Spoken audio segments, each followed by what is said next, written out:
Bismillahirrahmanirrahim. Assalamualaikum warahmatullahi wabarakatuh. Pada hari ketiga ini kita akan belajar tentang contoh strategi pembelajaran berbasis kompetensi pada mata pelajaran ya.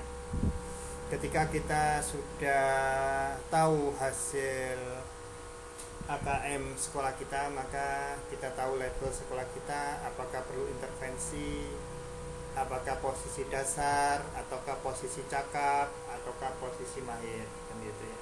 Dan pada video sebelumnya tadi sudah kita pelajari tentang contoh implementasi pembelajaran berbasis kompetensi.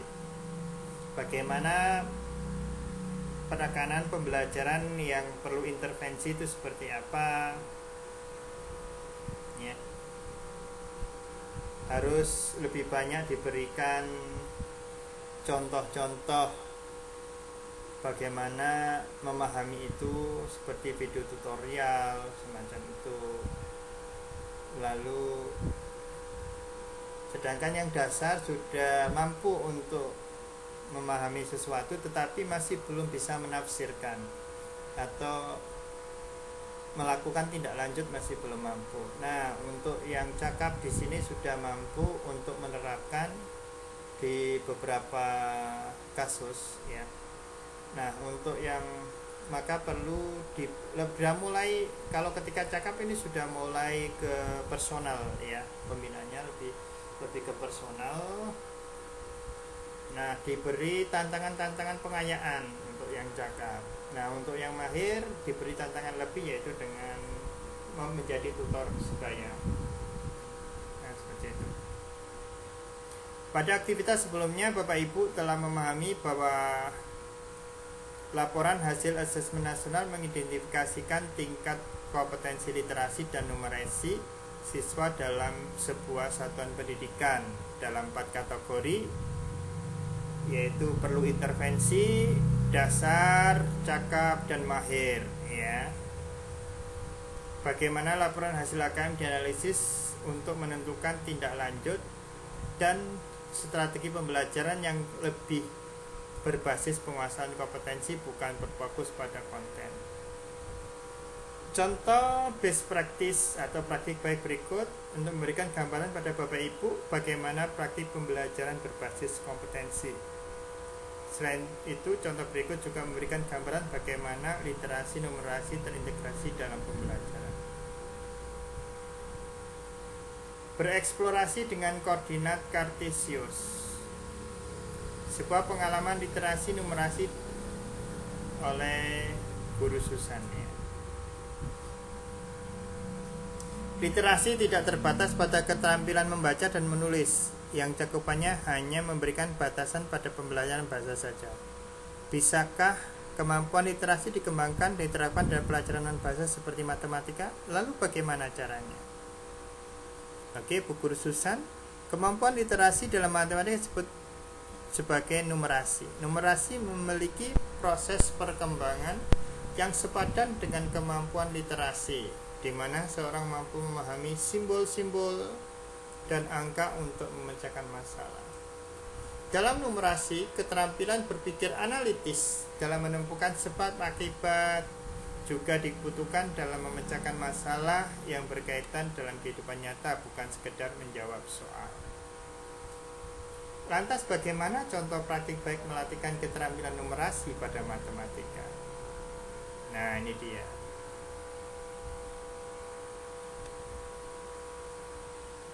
Membaca cerita bagaimana Rene Descartes menemukan sistem koordinat. Ya. Murid senang dan memahami latar belakang di balik penemuan koordinat kartesius. Permainan menemukan titik-titik konfigurasi bintang.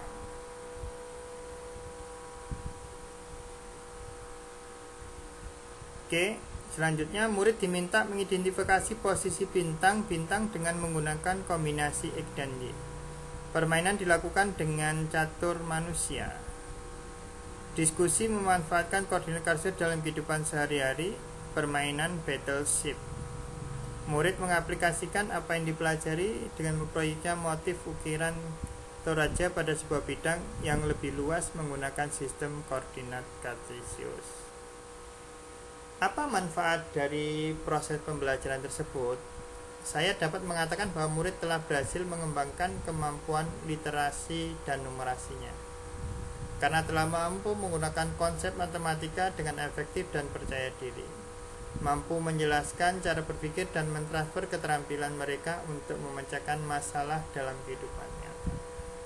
Mereka terus membangun kepercayaan bahwa matematika bukan sekedar pelajaran yang harus mereka hadapi di kelas, tetapi merupakan sebuah keterampilan hidup yang membawa banyak manfaat bagi mereka. Ingin tahu cerita lengkap Bu Susan?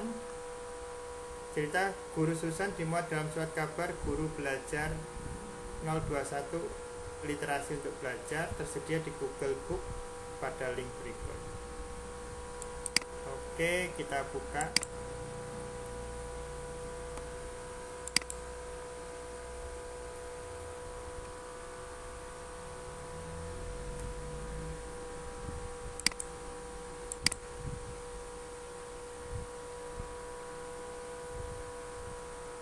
Oh, ini gambar ya.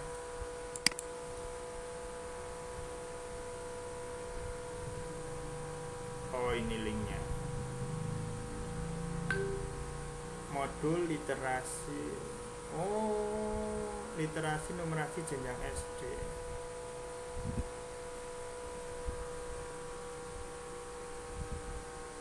Nggak apa-apa lah.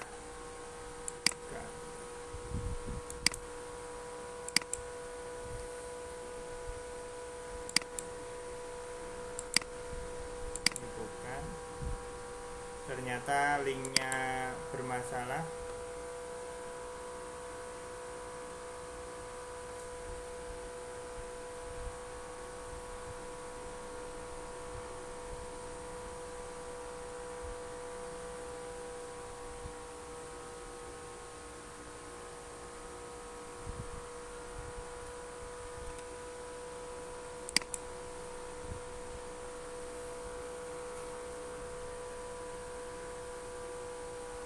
Tidak dapat membuka buku.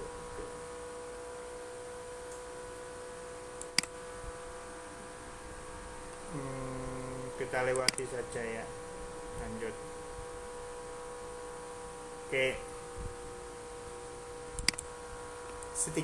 Segitiga belajar, kurikulum, asesmen, dan pembelajaran. Apa sebenarnya peran asesmen dalam meningkatkan kualitas pembelajaran murid? Apa keterkaitan antara asesmen, kurikulum, dan pembelajaran dalam menyediakan pengalaman belajar murid yang berkualitas? Segitiga belajar.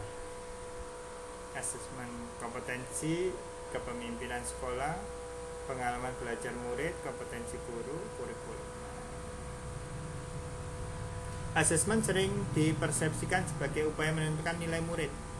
Tidak heran apabila banyak dari kita yang harus berusaha keras untuk melakukan upaya agar nilai murid kita setinggi mungkin.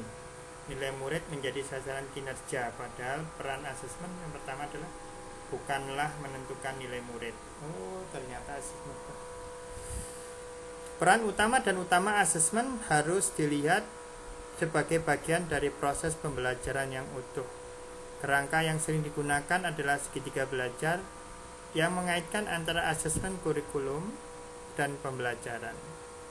Segitiga belajar membantu kita tidak melihat asesmen, kurikulum, pembelajaran sebagai aspek yang berdiri sendiri.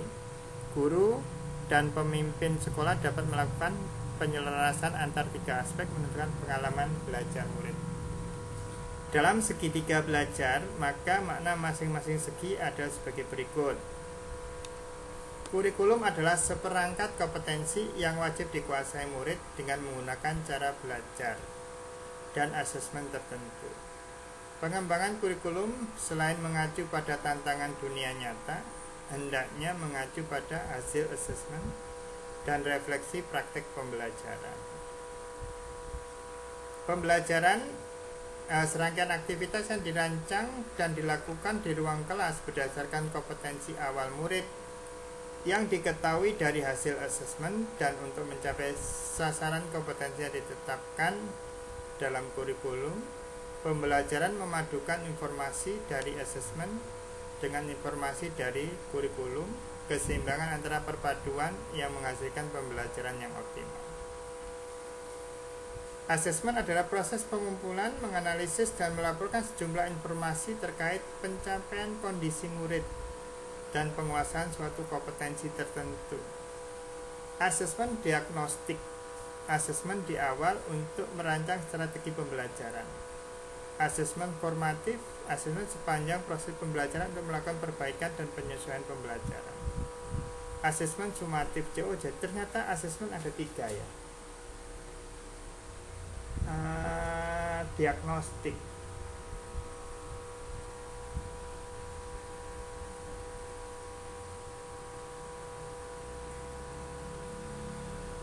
Asesmen diagnostik itu yang seperti apa ya?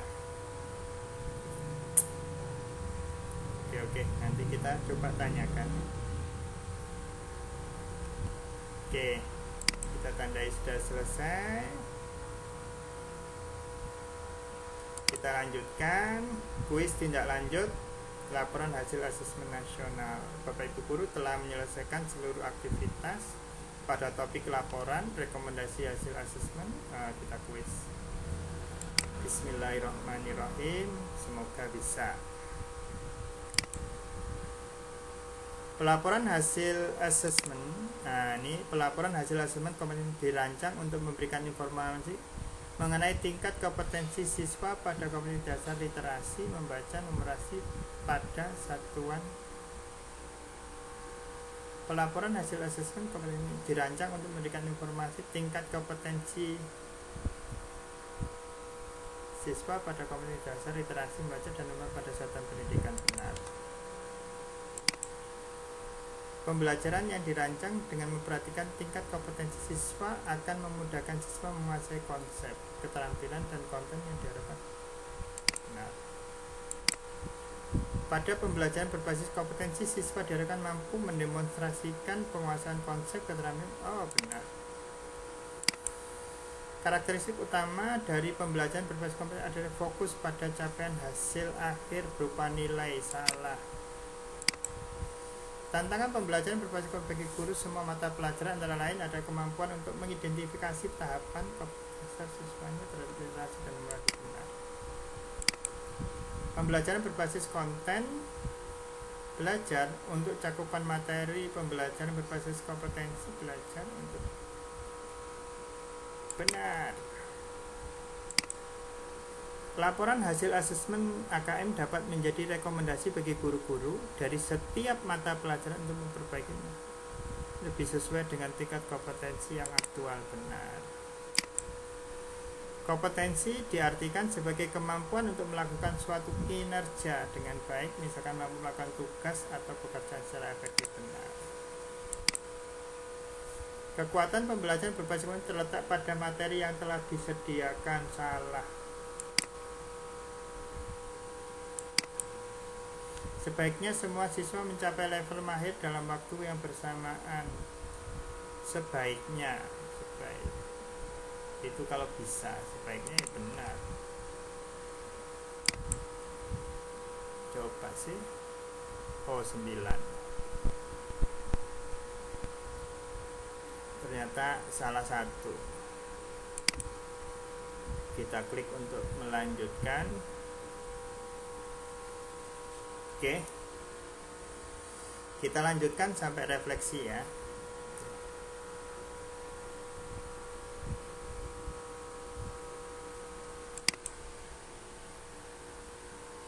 Oke, sampai refleksi.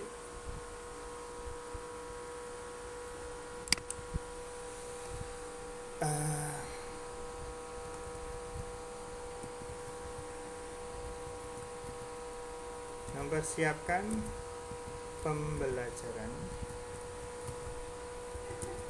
sesuai level kompetensi siswa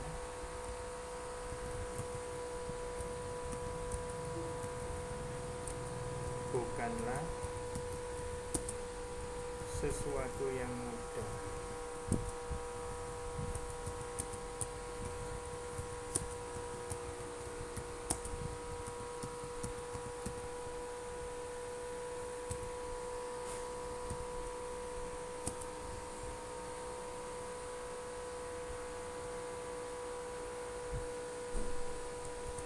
Meskipun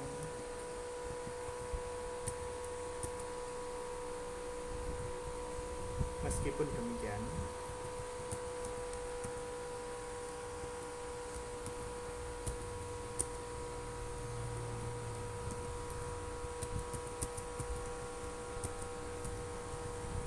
harus berusaha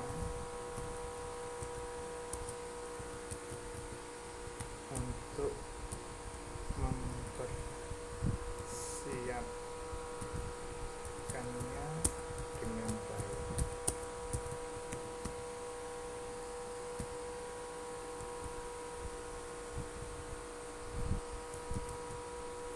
Pada pembelajaran kali ini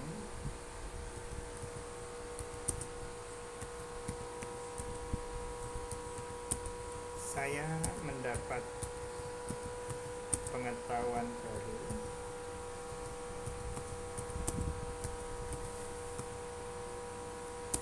bahwa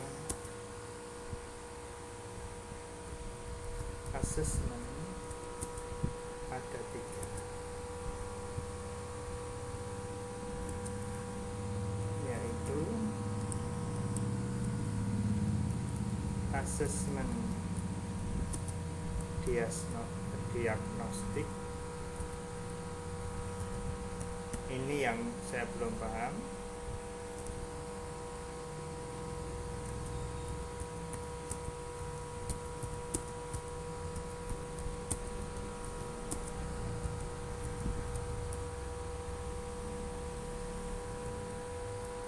Asesmen formatif,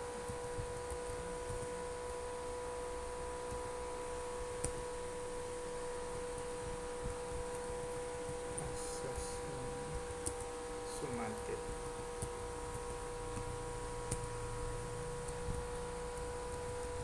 Oleh karenanya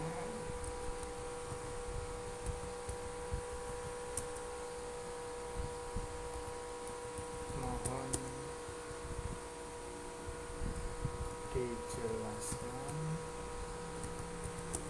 bagaimana melakukan ketiga asesmen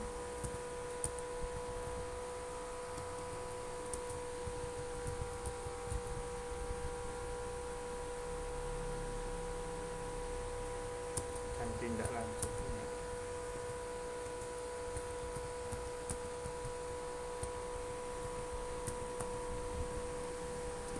Terima kasih. Oke, ini refleksi yang bisa saya lakukan. Finish quiz.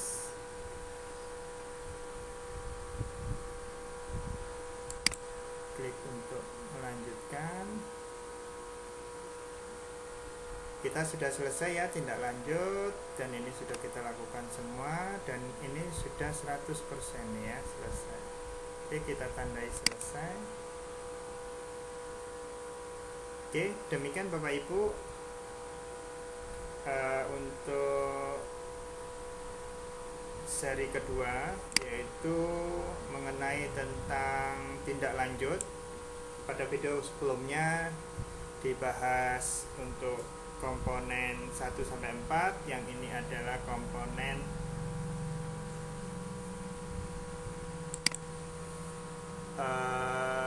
5-8. Oke. Terima kasih. Assalamualaikum warahmatullahi wabarakatuh.